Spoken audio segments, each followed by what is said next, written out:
Hello, today I'm broadcasting from Australia. I don't know where you are. The other day I did a podcast on letting go of emotional attachment that isn't healthy for you with a person. Today I wanted to just do a little extra one because it then occurred to me afterwards that we can use the same process to let go of an attachment to a situation. And usually the situation will be with our family, our friends, or at work. And in those situations, there's either some conflict, or people are fighting, or there's a Cold War, or there's some difficulties in that situation. You've got sort of caught up in it. You might be part of it, but you might also have got caught up in it.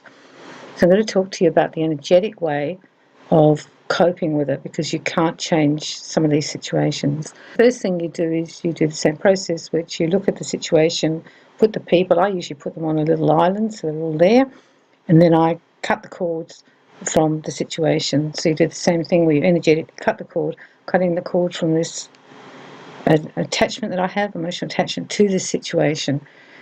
When we are attached to something, there's usually a lot of emotion around it too. You can be angry, or you can be upset or hurt. You can also have some blaming going on, and of course unforgiveness. And if you can look at those emotions as well and let them go, like let go of the anger and the blame, you might have some guilt. You'll know what it is, you'll feel it, and you let go of those emotions because they're helping to attach you to the situation. The other thing to look at is whether you are attached to an outcome. And I was talking to someone about this the other day, about they had a situation that they wanted to go well, and there was some trouble within their group of people, and so they were attached to the outcome that they wanted, which was the fair outcome. However, we talked about it, and then by detaching yourself emotionally from the outcome, you just cut it. I'm detached from the outcome of what's going to happen. It will be sort of what it's going to be, and I'm detached from it, and I'm not going to put any more emotions into it anymore. Stopping now, you do that secondary thing, which is attached to the situation, but also attached to the outcome of the situation, which I think is really big, because usually if we're attached to something, there's something that we want, a resolution, some peace around it, and other people to fess up, maybe tell the truth, whatever it is. We've all got these things, we know what they are. And while that's not going to often happen in certain times of our lives, by attaching to those outcomes, we get hooked to it. So try and detach now from the outcome. So you surrender to it. You're like, cut it, it'll be what it is. I have them usually on a little raft or an island, and then I just push it out into the sea. I'm detaching from all of this situation, but I'm also detaching from the situation in which I want an outcome. I surrender to whatever the outcome is. It's like taking your fingers out of the pie now, and I'm just letting it be what it is.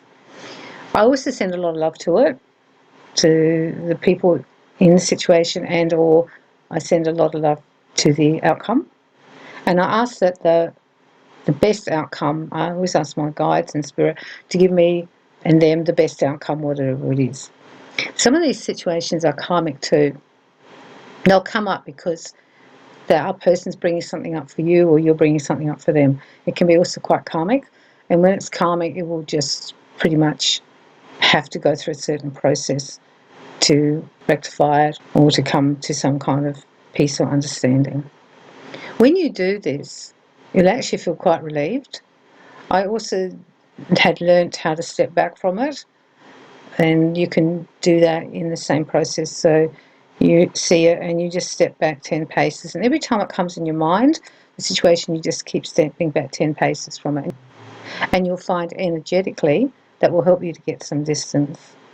And the last thing I suggest that you do is to take back your energy from it, because while you are energetically linked to it, and you're given energy to it and invested and given advice and being involved, that energy is going to actually tie you, keep you tied to that situation and those people. So I want you to do like a little meditation. It's very quick. You just sit and you focus and you bring all your energy that you put in there back into your aura. And I keep bringing it back in, bringing it in till you feel it is in, and then you just send it love.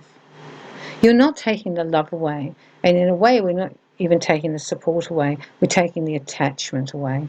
So you can still listen to everyone bitching, griping about it, You can still be supportive and loving, but you're not actually attached to it.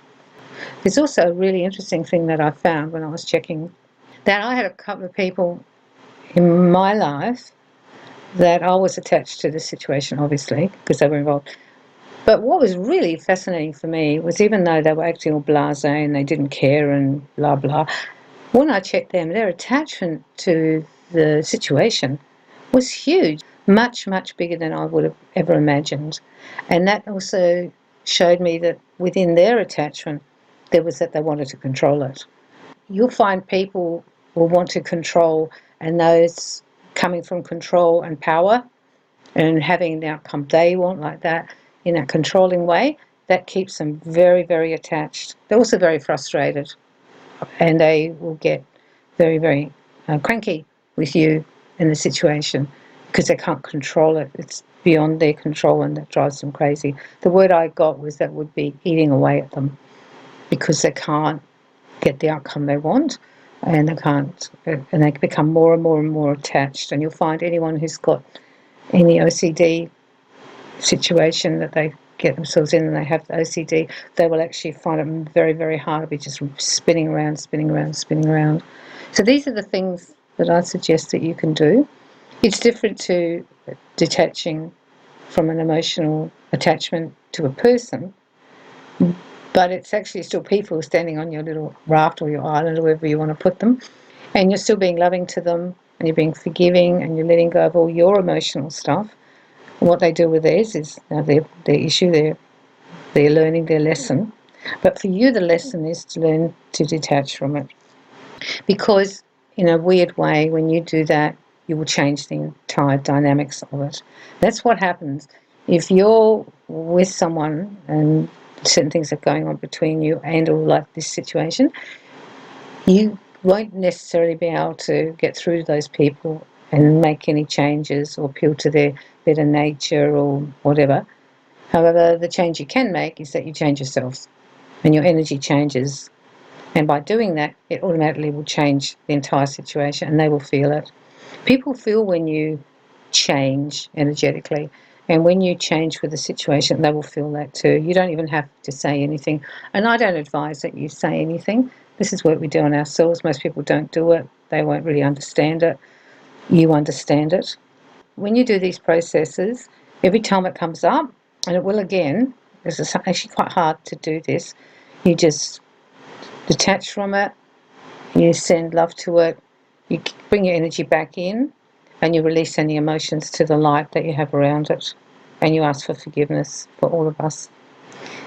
It doesn't matter what the outcome is anymore. That's the whole thing I'm saying to you. Because down here, there could be karmic, and there's also free will, and then there's a huge lot of people who are really, really stubborn, and they will just stay the course and just burn all their bridges just to be right.